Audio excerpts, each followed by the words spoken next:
এপ্রিলের 1 তারিখে আমি বাড়ি যাওয়ার কথা ছিল, টিকিটও কাটছি। তো 2019 সালে আমি আসছিলাম দুবাইতে। ওই টাইম বয়স খুব কমই ছিল। তো এর মধ্যে অনেকবার দেশে যাইতাম চাইছি, কিন্তু পারি না বিভিন্ন রকম সমস্যার কারণে। তো এখন যখন টিকিট কাটি ফেলাইছি, এখন তো যাওয়াই লাগবো। তো বাড়িতেও বলছি। তো কিছু কথা অনেক খারাপ লাগছে। আজকে 5 বছর 5.5 বছর প্রবাসে। হঠাৎ আব্বার সাথে কথা হয়েছিল। তা আব্বা বলছে যে আমি কিছুই করি নাই ফ্যামিলির জন্য। আমি যে টাকা দিছি এই টাকা দিয়ে চলে না। এর মধ্যে বোনরে বিয়ে দিছে, আমি বাইরে আনছি।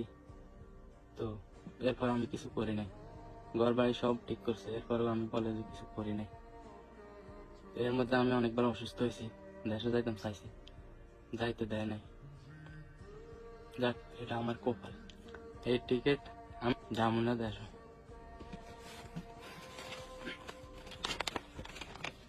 এই টিকিট